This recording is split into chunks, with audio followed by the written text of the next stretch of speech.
Masih terdapat segelintir individu yang enggan mendapatkan suntikan vaksin untuk melindungi diri mereka daripada wabak COVID-19. Dan dalam masa yang sama, ada pula yang menggunakan taktik yang bijak kononnya dengan menipu sijil lengkap vaksinasi bagi memulihkan mereka keluar negara, termasuklah mengerjakan ibadah umrah di Mekah.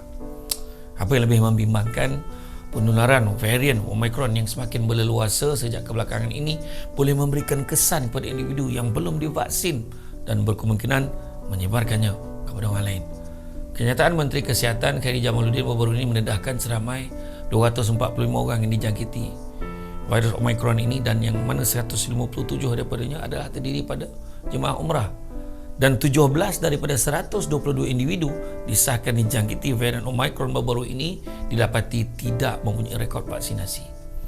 Negara import kes Omicron tanpa rekod vaksinasi ini ialah dari United Kingdom, membabitkan 4 kes, Nigeria 4 kes, Emiria Arab Bersatu 4 kes, dan masing-masing 1 kes dari Amerika Syarikat, Australia, Ghana, Ireland serta Arab Saudi.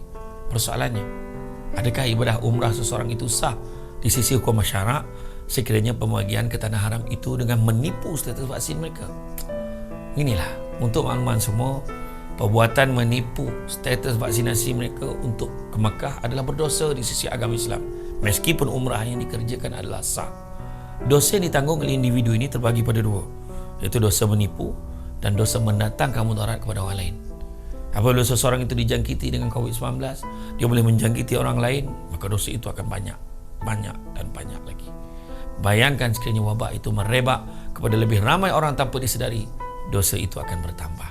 Maka adalah disarankan kepada semua individu yang pernah menipu berhubung status vaksinasi untuk mengerjakan umrah, agar segeralah bertaubat dengan dosa yang telah dilakukan.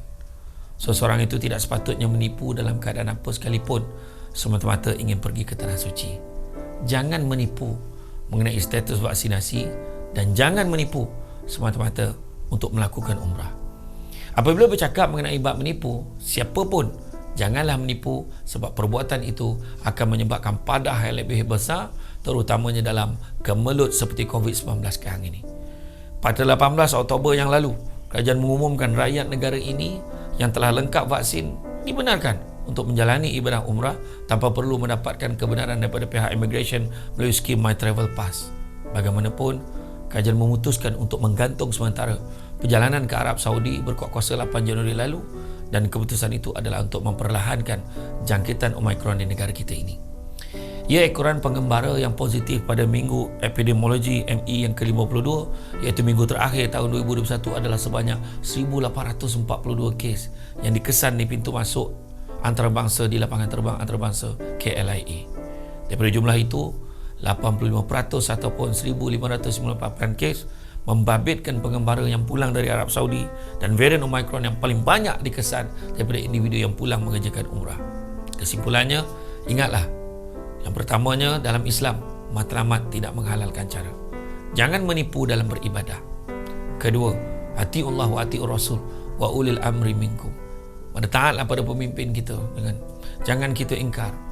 Kerana selagi mana arahan daripada pemerintah itu tidak menyalahi syarak, maka kita wajib ikut. Maka ikutlah peraturan, ambil vaksin dulu sebelum nak pergi umrah. Dan yang ketiganya, kau tak boleh menyenangkan orang, janganlah menyusahkan orang.